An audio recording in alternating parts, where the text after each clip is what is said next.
Hey everybody, it's me again, Lady Ferris. I'm back with another reaction video.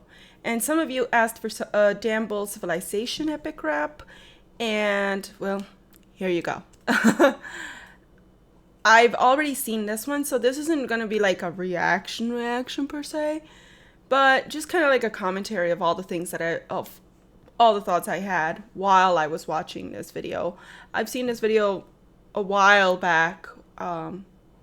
I'm not sure if I'm gonna have the same thoughts, but I don't know. I just thought it would be nice to see. It's been a while, and I love history. I'm a huge history buff. So you're gonna hear me go on and on and on and on about historical stuff, because I'm a huge nerd. Anyway, let's start, because this is just gonna get longer than it should. Let's go.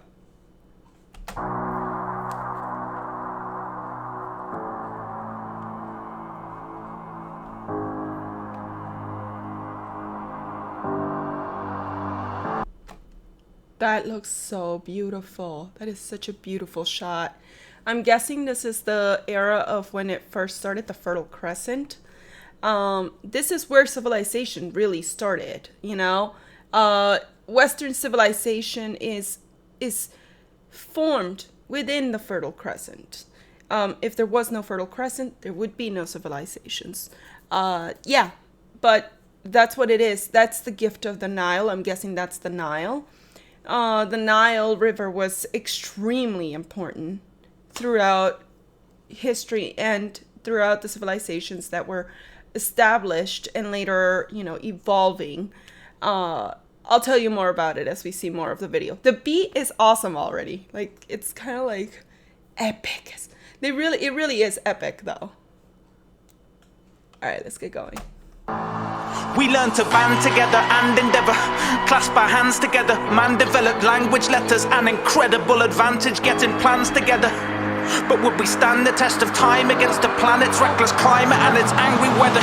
Spread the sails and head west against the gales, and stormed aboard Norse longboats with decks as dense as nails. Our aim was riding waves and finding, claiming strange horizons, invading islands, native population slain with violence, enslaved and made to aim skyward, think of bigger things. Sphinxes, pyramids, raise them high in the name of different kings. So, we saw the Fertile Crescent, then we went on to Vikings, which were known to be extremely amazing voyagers. They were very, very strong men and women who fought together hand in hand.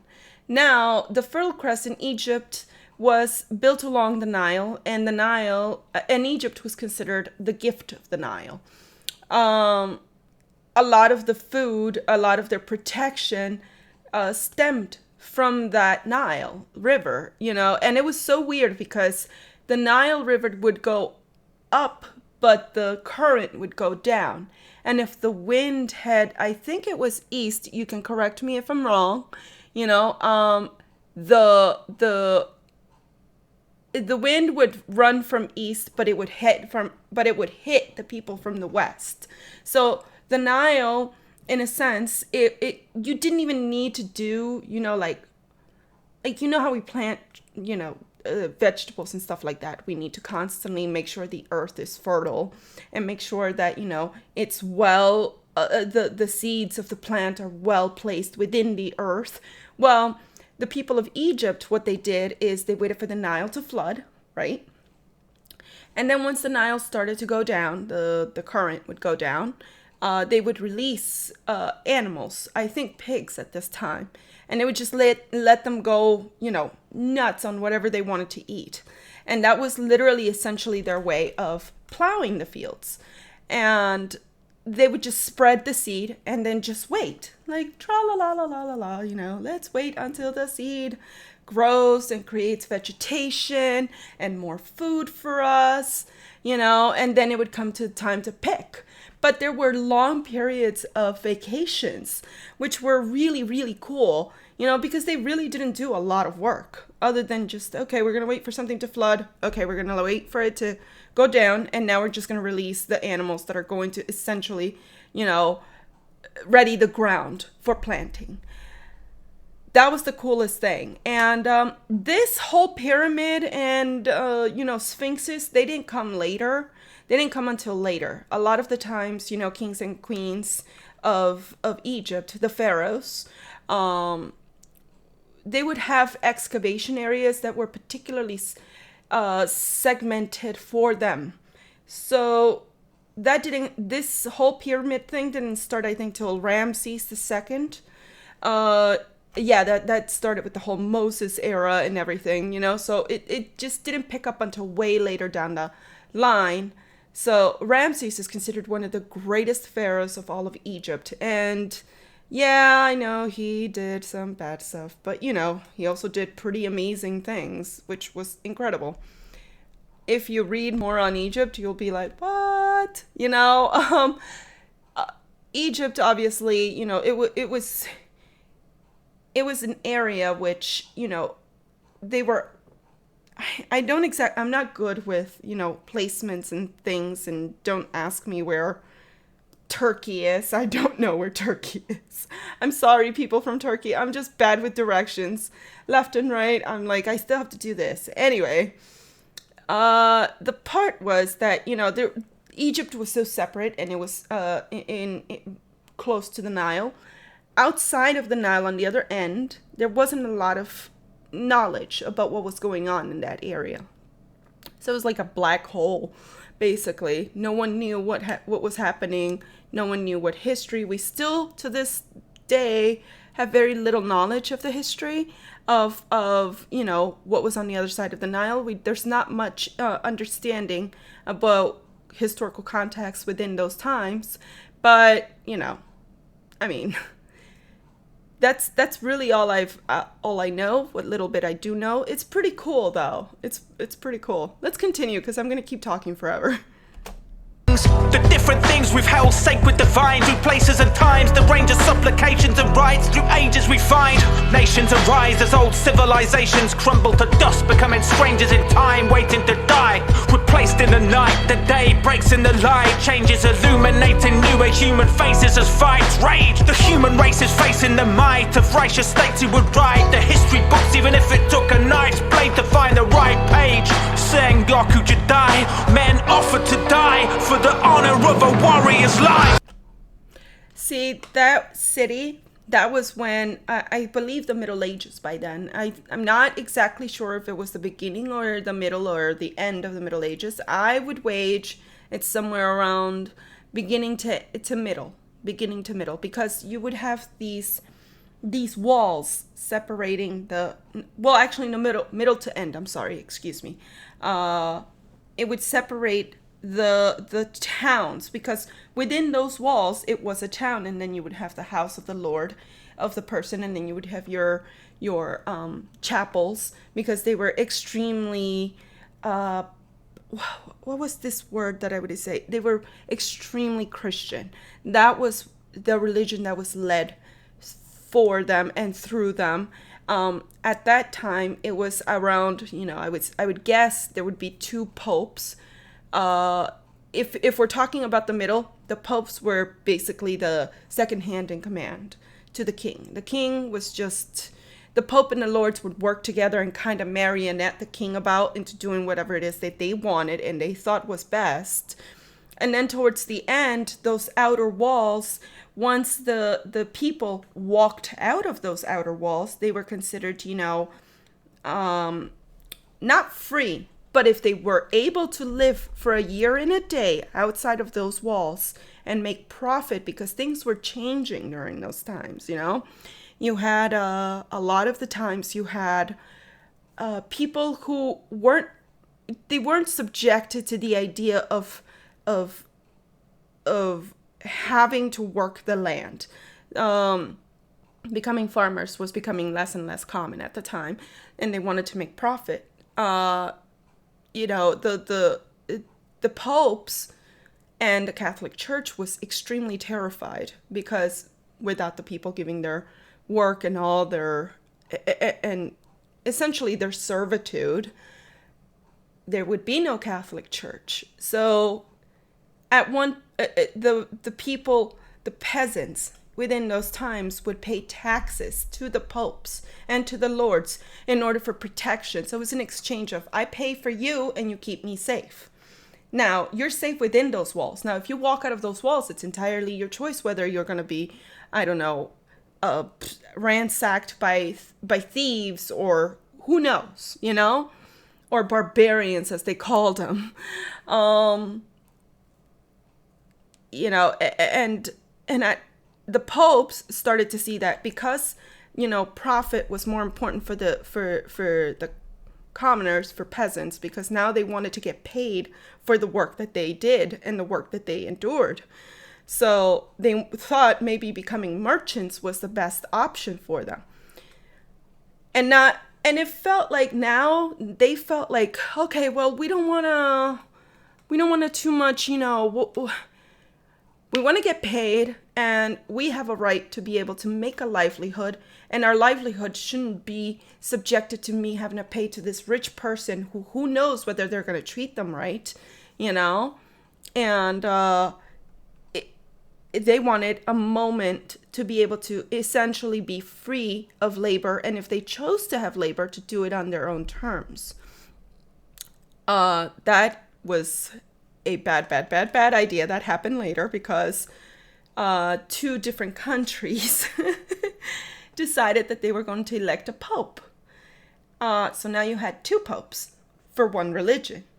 So one pope would say no, and the other pope is a horrible person, and if you pay his taxes, or if you know, basically pray for him and all these things, then you're essentially going to hell. The other pope would go and say the same exact thing about the opposite side, you know? And people now had to pay twice the taxes for two popes, for the livelihood of two popes, because the popes were the protectors of their soul, whereas the knights and the lords were protectors of their physical bodies and their livelihood. The feudalism just absolutely just it after those two popes, there was no more feudalism. It was just like people were just upset now, because now people weren't about, I'm angry because a Turkish pope is doing this. No, they were angry because now I have two popes to pay for. Fucking hell. So they weren't patriotic the way we are now. The way we are in the sense of, you know, I am Peruvian and therefore I will fight for my Peruvian flag. No, it wasn't that. It was more of a, I am a peasant living under so-and-so lord, okay? And therefore, I'm fighting for his dignity, because his dignity means my peace and my protection. So there's that little bit, you know? There's a lot of Middle Ages and stuff like that is really cool. The history is really, really cool. But I'll tell you guys all about it some other time, a little more in-depth view. The part with the Japanese, I unfortunately do not know a lot about Japanese history. I hope to learn. And if you want to tell me anything about Japanese history that you know about the part where they're fighting, that would be super cool, because I will gobble the hell out of any history book, out of any history content, out of any history, anything. Huge nerd here, history nerd. Please do so. I would love to read some of your stuff. Anyway, let's continue, because we're only like 1 minute 16 seconds, and I already said a lot. The sun's coming and we're watching it rise. As a new era's here, it's as solid as iron. Pull the tongs from the fire, strike the hammer to the anvil. Craft a weapon to bring an enemy to a standstill. The blacksmith is the wizard that gives us these powers. Devour enemies leaping down from the siege towers. The better the tech is, the lesser the effort to wreck it. The less time to see the eyes and feel sympathetic. Never regret it. A true knight never stays a true blade, never says touche, but would forever lay in Blu-rays of weathered glades to demonstrate his never-ending dedication to the crusade. Reformation through flame, and after the cremation is a new age. Time's quill is quick to spill its ink onto a new page. Okay, that is so beautiful. I mean, Dan Bull, Istanbul. Like, no fucking duh. It would be beautiful. Honestly, what he's talking about the Reformation is talking about the Reformation when around the Middle Ages, as you saw, knights were considered this all around noble people with, the idea of a knight in shining armor who protected the women, who protected, the common folk, and basically were like angels brought from heaven, for protection. Not all knights were like that, obviously, because, they're humans. They make mistakes, and there's good people and bad people. But overall, the idea of a knight was to give his life to protect either the lord's standing, or the king's. Most effectively, the king's. The king was the big guy that you wanted to protect their self-respect, everything, all these things. You fought for a king. Even if the king was, let's say, Turkish and you were in France, you would fight for that particular king because that king was was the person that was ruling your country, Just an example, not saying that the king from Turkey was actually the king from France, okay? Just saying an example. They were considered these very noble people, okay? And they were treated as such because a knight trained for years. It was kind of like a Roman kind of way. They were treated, first you had your apprentice, then you had your squire, and from your squire you would go in and start training once you turned a certain age. I believe you had to be about 14, 15 years old to start training as an actual knight. As a squire and as you would help the knights dress, you would help them with their armor, cleaning their armor, basically what the Romans used to do. A lot of your time was spent with those knights. So you would build camaraderie within that group. So a lot of the times is like the idea of Reformation that was throughout the idea of the 100 Years' War. This was after Martin Luther printed the kind of like essentially he translated the Bible in order for the peasants to read, because he thought that if the popes were speaking the truth, then everyone should be able to see the truth. And so that was the Protestant and Catholic fight. And so that's where you got the crusade from. Basically, it was the Protestant, you were reforming the Protestants back into Catholicism, which, wasn't cool because now you were burning people as witches and stuff. Now this is where the idea of witches and the hellspawn people came from. And I know Islam was part in circle because people were starting to branch out into different religions. They wanted to see what fit them the best. And they realized that, Martin Luther at the time had kind of he had logic. There was logic to what he was trying to say.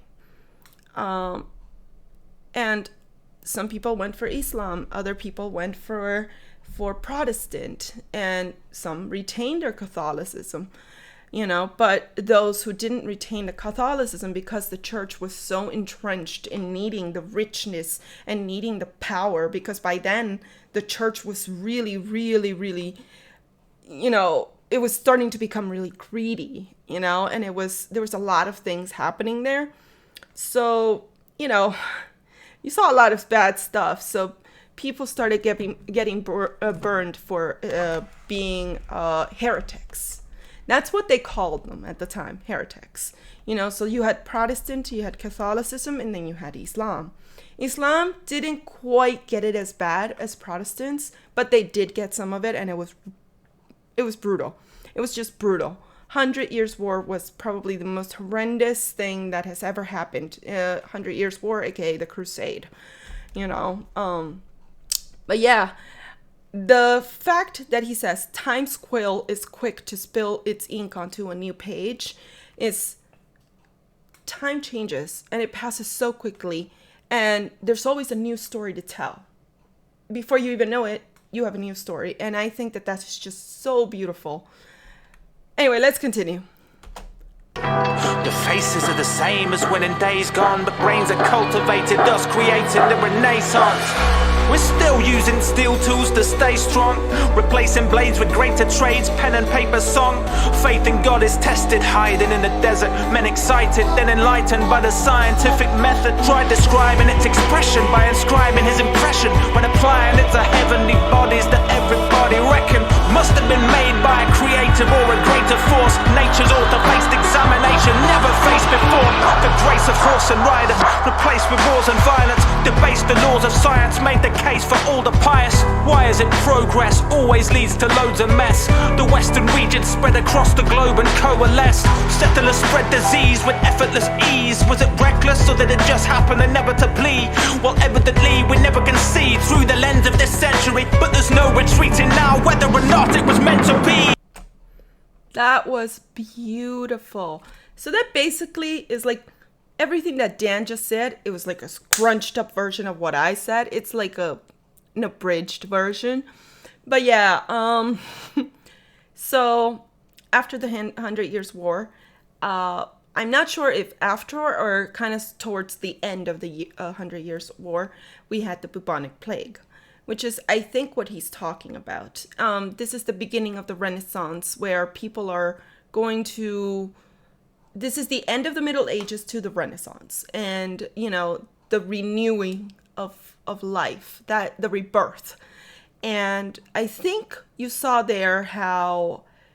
I don't know what artist was creating. I think it was Michelangelo, who was creating the marble statue. I believe it was David. I'm not sure. You can correct me again. I know the guy that was looking through the telescope, that might have been, I believe, Da Vinci. There we go, Da Vinci. And as we're seeing, this king very well right now that just passed might have been King Henry VIII with, you know, his infamous 6 wives.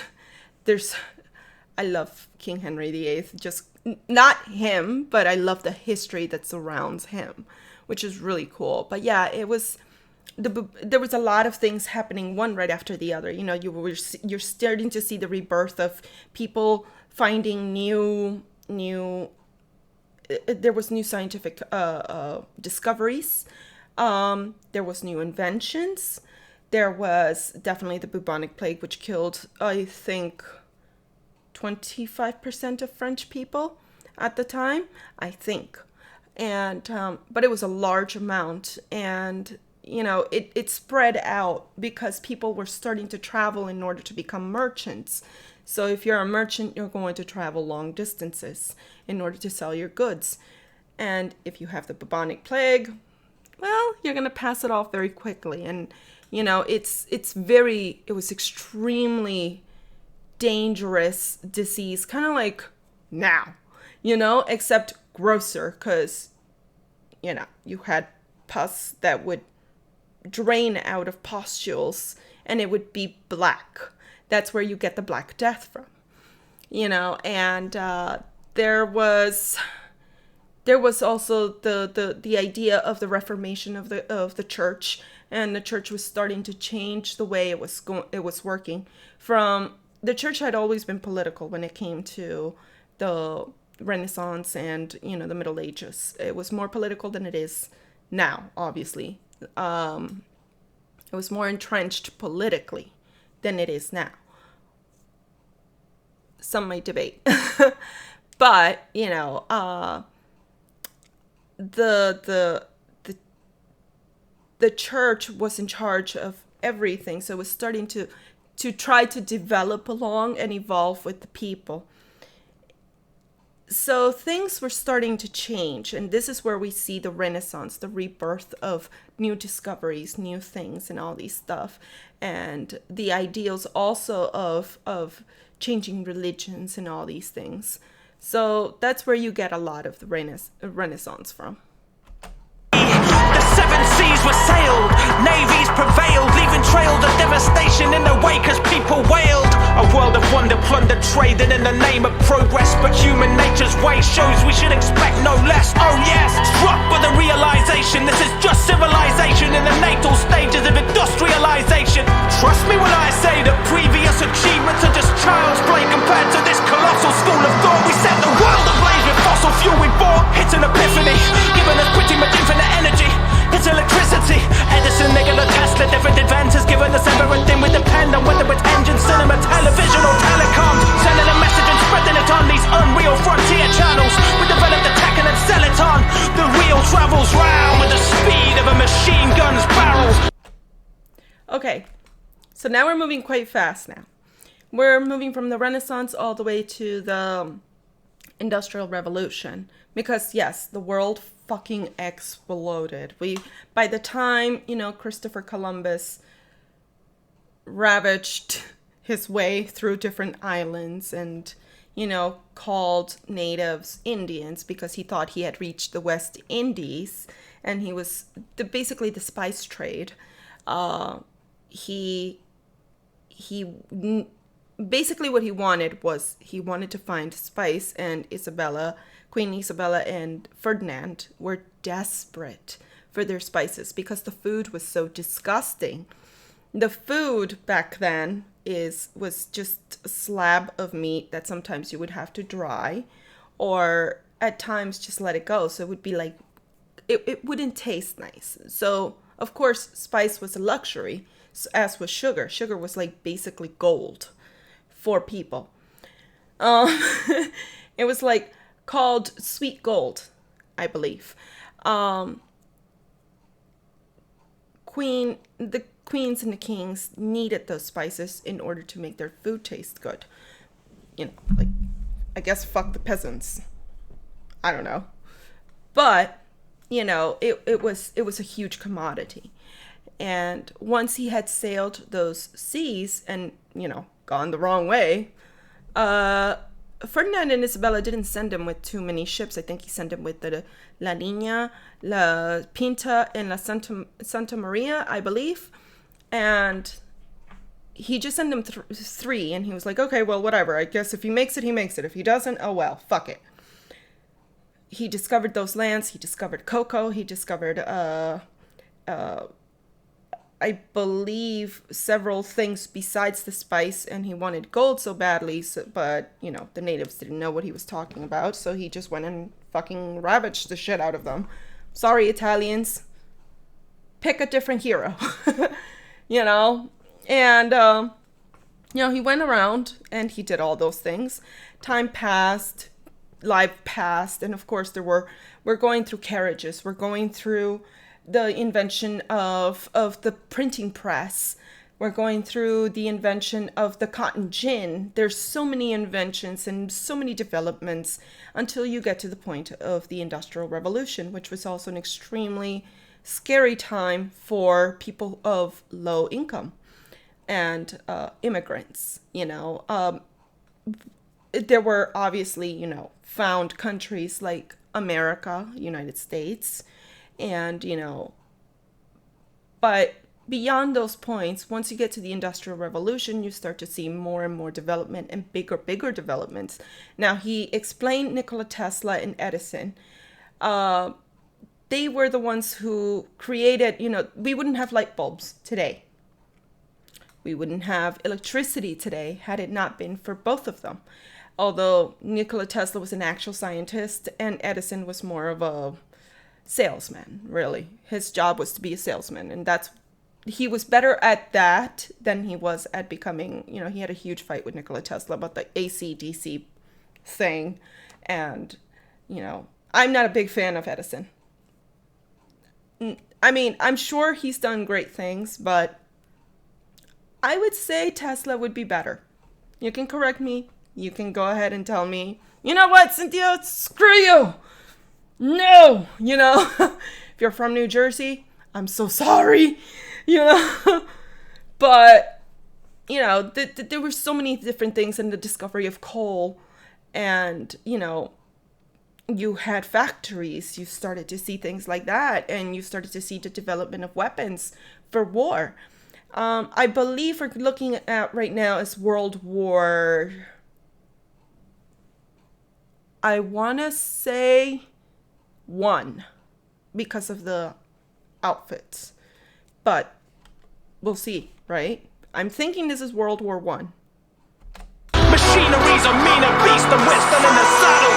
No need for cavalry, battle superseded that with ease. Allies and axes charging each other like batteries. A power vacuum allowing the super states to flourish. We distribute the food even if it means people are malnourished. Propaganda is the only view that you're allowed to publish, cause totalitarians are well aware of how to punish. Gunning down numbers countless for doubtless nothings that they've done, but that won't stop subversive insurgents from coming out with courage, using their power to the fullest, whether creativity or demonstration. Okay, so there was a little thing that I forgot way back. We're gonna go back a little bit and very quickly. The part where the knight was coming at a person, and this person took out a musket and shot him. Yeah, that's the end of the night. That was probably, I believe that was the invention of the gunpowder, which was invented by the Chinese. Okay, and bombs were created by Chinese, or I believe Mongolians. But the outfit of the person who shot the knight was definitely a Spanish he had the outfit of a conquistador, or the helmet of one at least. So I'm just guessing here, that this person happened to be from Spain. Here we are starting to see, the war and how totalitarianism was starting to take over in Russia. I believe this is by the end of the Tsars, which would be Nicholas the Second, I believe. I'm not quite sure. Basically Romanov. That would be the end of, the Romanov family and the Tsars in general, kings and queens of Russia. And now we're starting to see a totalitarian set of government. I don't know too much how. I know that time might have been the 1920s, 1930s, I believe. I'm not sure. I don't think they're going to show Hitler, but I'm thinking it was around the same time, because I know Mussolini and Hitler were like BFFs, AE, forever and ever and ever. So yes, propaganda was something that, was often fed to the public. And a lot of the times, if you thought otherwise, you were to be persecuted. If you weren't persecuted for any other thing, say the religion, or your color of skin, or your sexual orientation. Yeah, it was insane. I would say from 1910 to 1915 to 1945. I would say 1915 to 1945. That's 30 years right there, okay? There was a period of unrest and a lot of war, First and Second War. The First War was extremely dangerous because people didn't just die in the war, they died from the subsequent illnesses that came behind that war in 1918, which was the Spanish flu. It did not come from Spain. We do not know where it came from. It was called the Spanish War because Spain was the first country that basically told people, hey, we have a flu.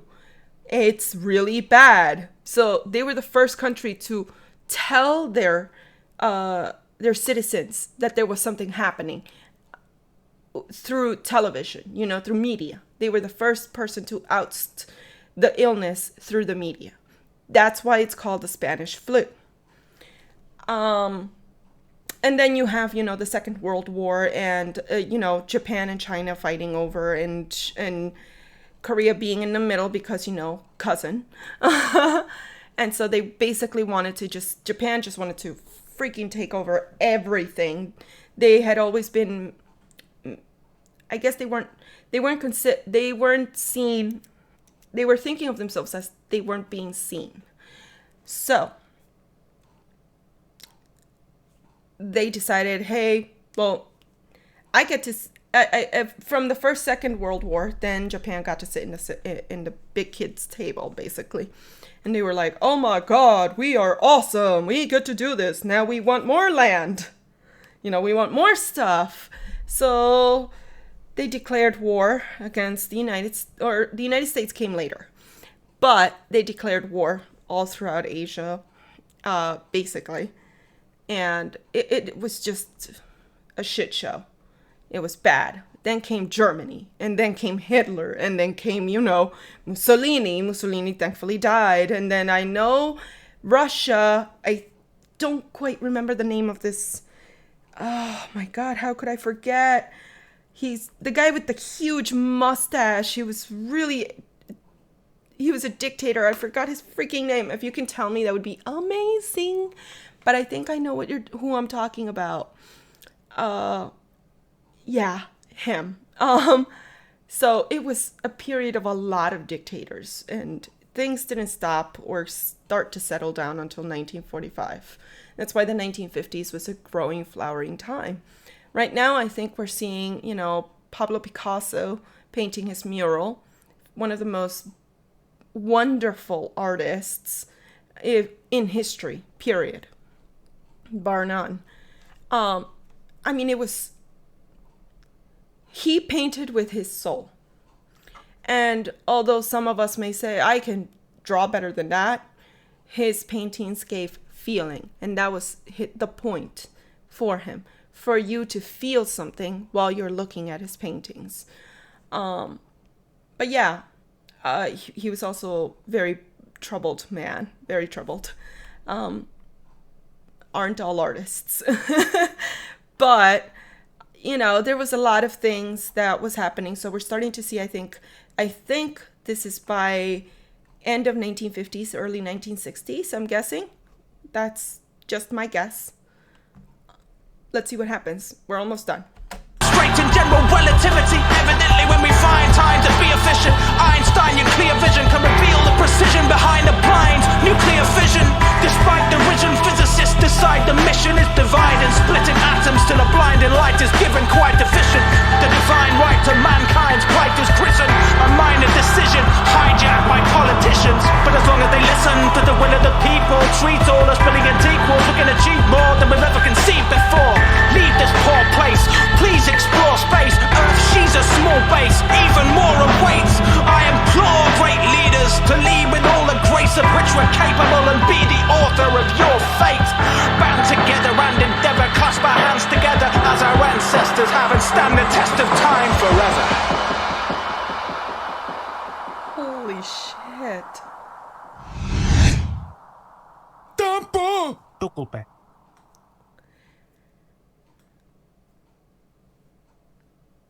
Dude, that was such a fantastic rap. I am, as a history buff, super into it. Okay, so we're seeing a part where, Pablo Picasso happened, and we're starting to see the creation of the UN, and I believe that last part was the atom bomb. The one before the UN, we saw the atom bomb or some kind of thing, which was really what messed up, Nagasaki and Hiroshima. Oppenheimer was not very proud of himself once he realized what his bomb had been created for and what it had been used for. He felt very guilty for ever having come up with that bomb at all. In Hiroshima and Nagasaki, yes, there were survivors, but the people of inside the buildings were much better protected as if, say, you were outside. If you were outside, you were essentially vaporized, turned to dust. From there, you know, we see the creation of the UN, and I believe that was President Obama talking in the UN. I'm not quite sure, but or at least that's what it was supposed to represent. But yeah, the UN was specifically built so that the countries can work together in a sense of harmony. They haven't been doing that great of a job, you know. There are still several countries that I believe should be added to the list of big no-nos. Countries that are dangerous or considered at least with, you know, individuals who should not be in power. A lot of you will disagree with me or not, or a lot of you will agree with me. I don't know. But I believe our country needs to be, it's already part of the UN watch list because of the person that's in power at the moment. Not a big fan, but I think I'll leave it to there. I'll leave it there, you know, not to start anything. I'm just not a big fan. But yeah, we need to explore space, and you know, we managed to explore the moon, and now we're trying our way to make it to Mars, and now we have a space force, which I have no idea why. We have other things to worry about, but we have a space force. Okay. Anyway, you know, I guess alien ISIS. Anyway, you know, some stuff is just, you know, some of the stuff that is said in this rap. I wouldn't even call it a rap. This is such a beautiful song. It is so beautiful, and it explains or gives it a very basic information of everything, but in such a way that it doesn't just make you feel things. It gives you a chance to understand, you know, the cultures and how the world developed. And, you know, we have a lot to be proud of. We have a lot of not to be proud of. But in the end, we are a world of people, and we have to try our best. And I think that that's what he's trying to say at the end of the rap, or at the end of, yeah. I don't know why I keep saying it a rap, because for me it just feels more like a song. Like, this should be played in every history class. It's so good. I actually kind of want to show this to my professor, because I saw it and I was like, it's so beautiful. Oh my God. But yeah, you know, I've given you guys a little bit of history. I'm not perfect. I could completely be wrong, you know, on certain aspects, or all aspects. Who fucking knows? I'm a moron. But if you want to add anything, you know, let me know all these things, you know, like maybe you want to correct me in something, or you would like to leave a comment saying, you know, hey, I would like to add this part that you probably missed, you know, that'd be great. I love seeing comments like that. I love learning new things. So if you guys have any other suggestions, I mean, I was thinking of doing Far Cry Primal for Dan Bull next, but let me know if you guys are interested in that one, or any other Dan Bull or any rap artist out there that you guys want me to react to.